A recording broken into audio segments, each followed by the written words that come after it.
Hello, hello, hello. It is Wednesday. It is hump day. It is Wednesday Night Live. Now, before I get going, I'm going to give people time to know that I'm here and I'm partying. And I'm going to finish dancing to Post Malone. I love this version of Rockstar. Oh my gosh. This is Post Malone featuring 21 Savage, the Asher remix cover with Alexandra Panatova. Panatova. Yeah. It's still my favorite version. Anyway, I'm going to dance to this, and we got about 3 minutes. And then I'm going to go ahead and get started, I think.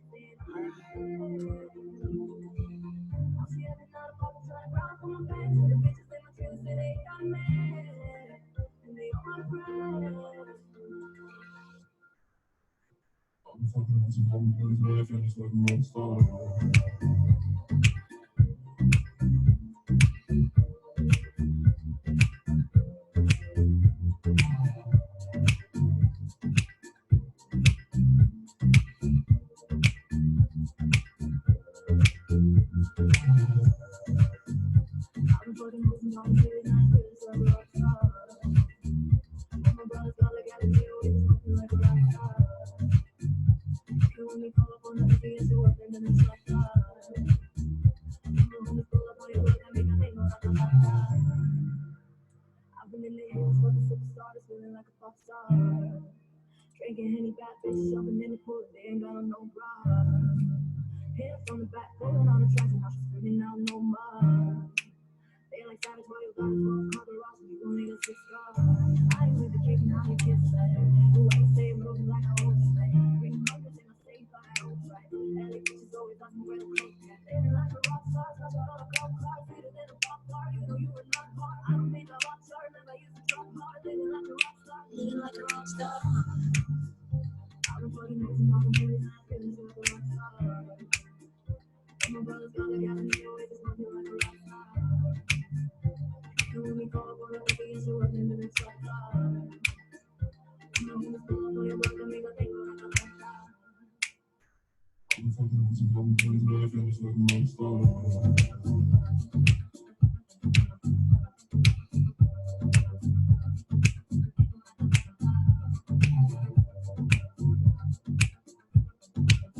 Oh, that reminds me, we got new music. My obsession with music never ends. Okay, you guys. I'm gonna go ahead and get things going. Let's see.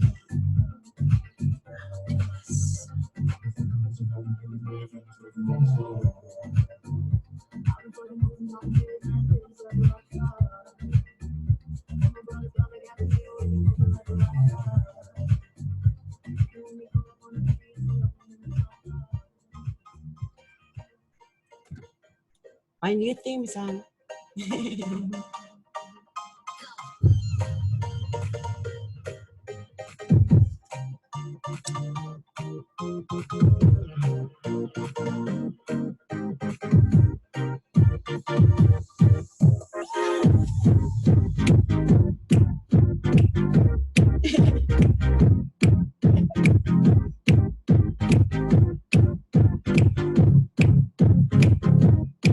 Let's go.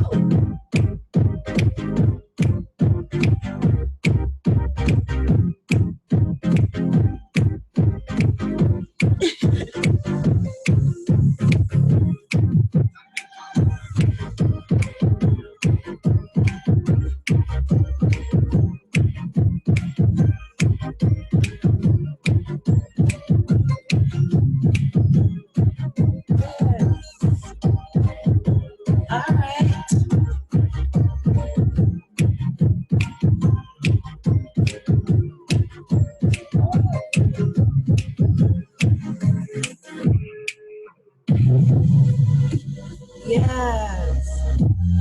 I love that song so much I had to buy it. I love that song. Okay, you guys. This is Adrienne, Capricorntigress of Astrology. Look inside. And guess what? It is Wednesday Night Lives, a way to get through the hump, to get through the rest of the week, to give you hope for the future.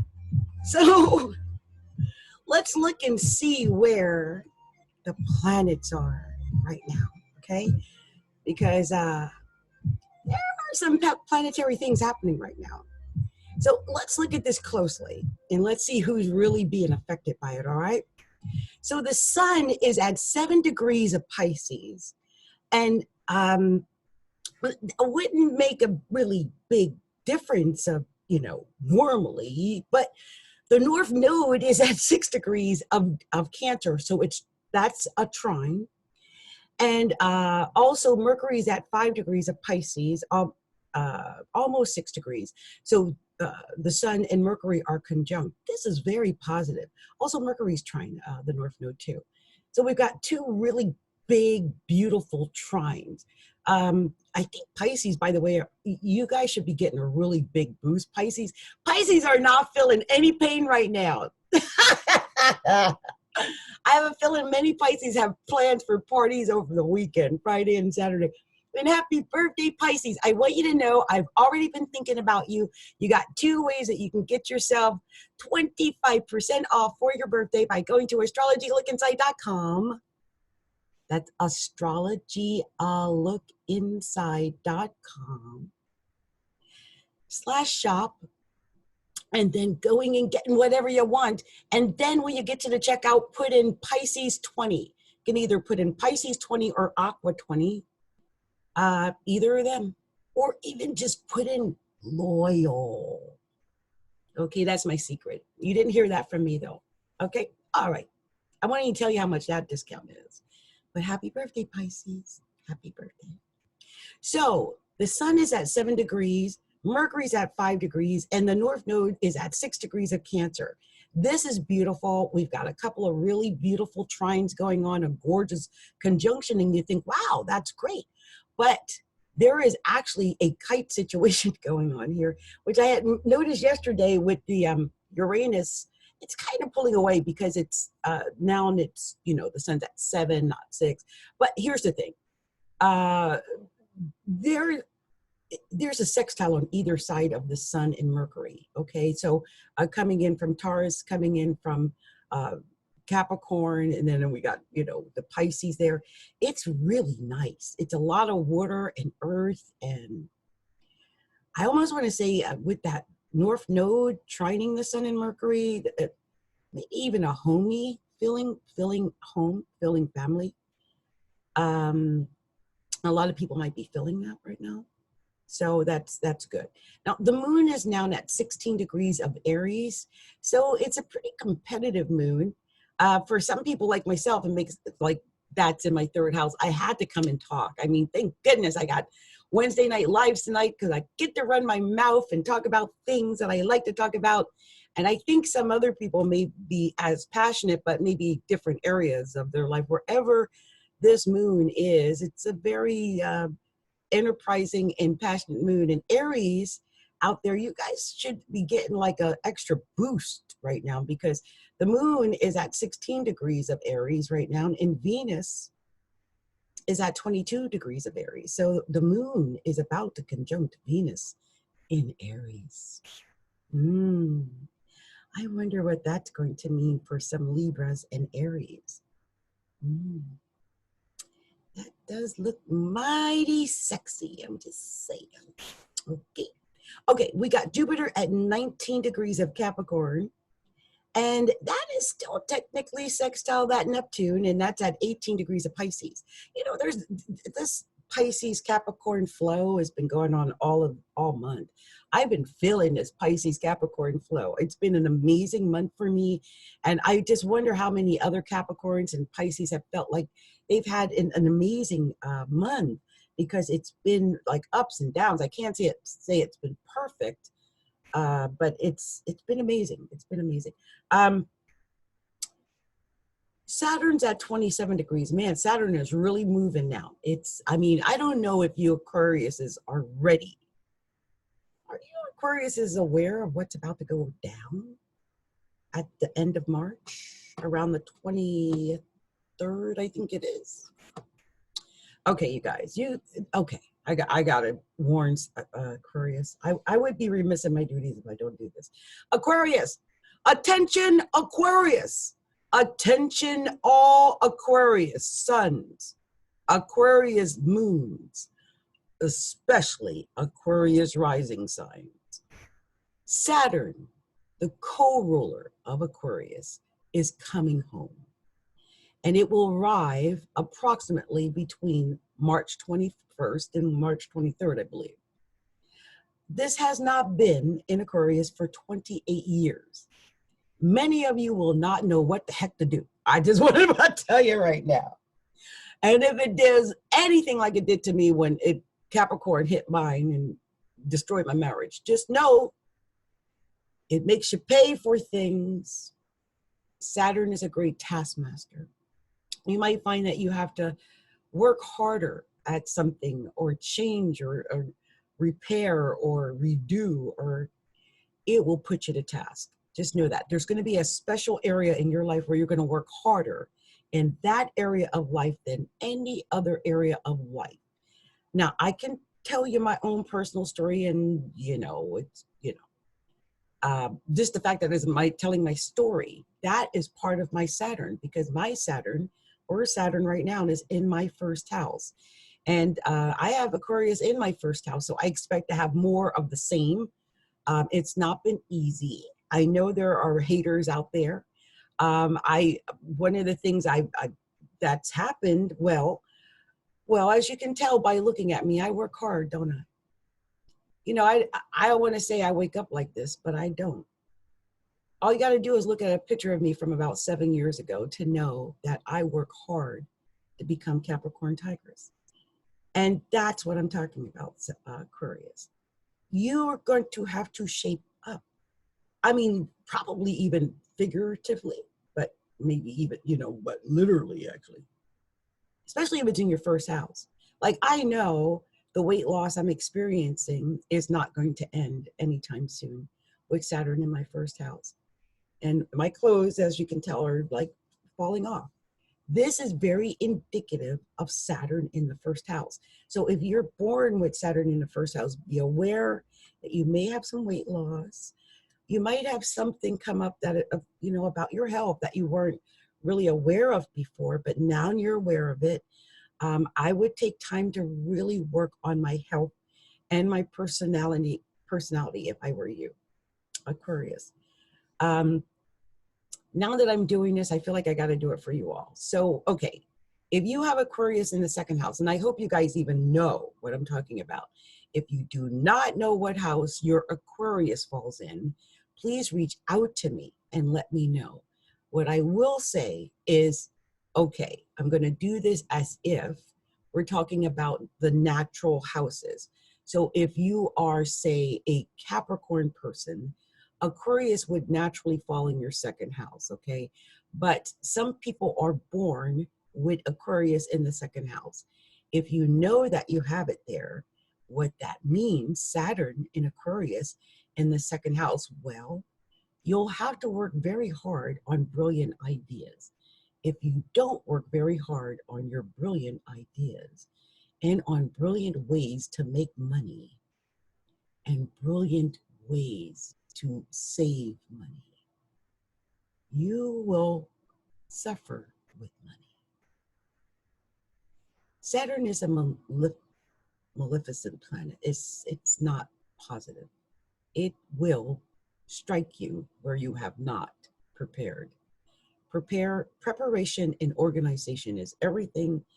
I'm actually very concerned because I'm going to have this come up, So do all that you can to prepare for Saturn in the second house. If you have Saturn going into your third house, this would mean that communications is going to be an area of focus, okay? And you're going to have to work hard. You might even get a job where you're communicating. It's true. You might find that you have to communicate more in your position if you have, or if you're a business owner, you might have to be more of a focal point, speak out more.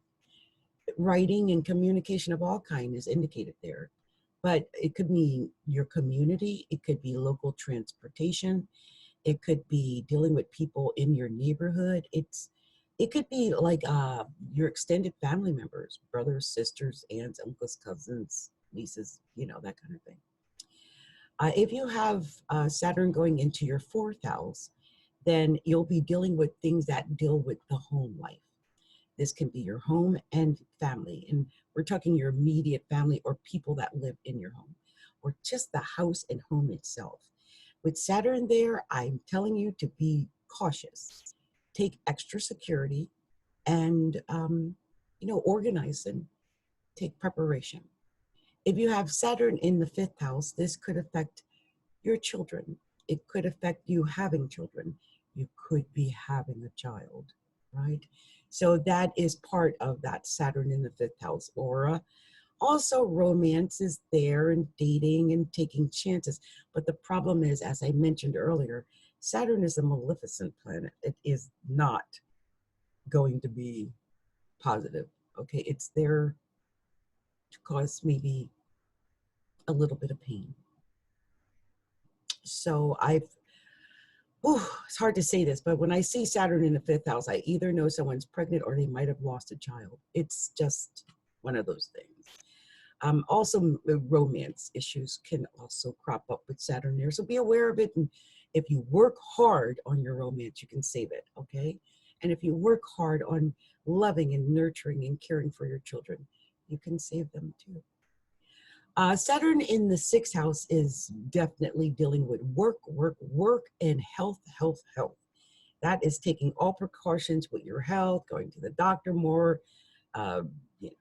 working out, doing things that affect your health. But your actual work at your job, you might find it, oh, wow, you're working longer hours and you have more responsibilities. And that just happens naturally when Saturn is in the sixth house. If Saturn is in your seventh house or going into your Saturn seventh house, this is going to affect your relationships in a big way. You might be someone who takes relationships very seriously, and most likely you're married or getting married. And if so, make sure it's positive and that you don't feel like you're just doing it out of responsibility. If Saturn is going into your eighth house, this is going to be dealing with money, especially other people's money, especially your partner's money. I would watch out if you got a partner that ain't bringing in no money. You know what I'm saying? Also, it can deal with things like death and taxes and, just those deep, ugly conversations like that no one really wants to talk about. Saturn in the ninth house deals with politics. It does, and legal things, and religion, and philosophies, and, that dogma that we all develop over time, and education, like higher education, colleges, universities. Travel is very big there. Lots of travel, international travel even, and documents, important documents like, divorce papers and things like that. If Saturn's in the 10th house, first of all, I'm going to just tell you right now, and I tell every person, either with Saturn in the 10th or Saturn going through the 10th, don't be mean. Don't be cruel. Okay? Saturn in the 10th house is an indication of cruelty. It's the stern taskmaster. So if you work or own a business or you're a manager or something, be careful, watch out, and be aware that you may be coming off a little sterner, a little more cruel than you imagine. But it is usually pretty good for the career, but you'll have to work hard. Don't be cruel. Saturn in the 11th house deals with friendships and hopes and dreams and joining others, like just being along and being a part of things.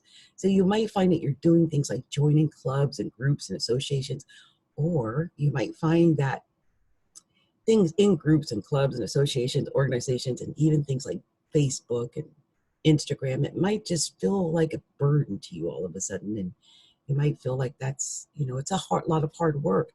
Even though it might not have been before, it'll feel like hard work when Saturn is there. Saturn in the 12th house, which is the last house, it indicates, a time when you're spending time on you, the inner you, the you that is you, The you that a lot of times we don't even recognize or don't talk to, or we forget about because we bury it under so much subconscious gunk. And the 12th house rules subconscious gunk. So you'll be dealing with that and hopefully wading through that and hopefully ridding yourself of that with Saturn in the 12th house. You might find some hidden things that you didn't know about. I almost died when Saturn went through my 12th house. I found out I had a disease, like a blood disease. And thank goodness the transfusion worked. But that's Saturn in the 12th house. So anyway, you guys, those are the 12 areas that Saturn can affect in your life. Everybody is going to have one of them because in your horoscope, somewhere Saturn is going to transit. Saturn is somewhere by birth, Saturn is somewhere by progression, and Saturn is somewhere by transit. Each one of those points are very vital in what is occurring in your life. I can look at Saturn positions alone and tell you exactly what you're going through. That's how serious Saturn is. I advise people do a lot of study on it. So anyway, you guys, I had to stop and do that. Otherwise, I really wouldn't have felt like I was doing my job. I just had to let you guys know, okay? So as I mentioned, Uranus is at 3 degrees of Taurus, Neptune at 18 degrees of Pisces, which I said is still in a beautiful sextile with Jupiter. And we've got Pluto at 24 degrees of Capricorn. It's really starting to pull away from being in an exact conjunction with that Saturn, but they're both, you know, still so close. It's affecting people very deeply. I have both of them in my first house, so imagine I probably come off a little like a teacher and I might be a little intense, but hey, that's just who I am. Let's see, we've got the North Node, as I mentioned, at 6 degrees and Chiron at 3 degrees of Aries. That's what I didn't talk about, that 3 degrees of Aries. Well, it's not really affecting too much right now, except for that North Node. And it looks like Mars is really pulling away. And so, yeah, we're good. All right. So that's my take on where the planets are in the night sky. So I'm going to look here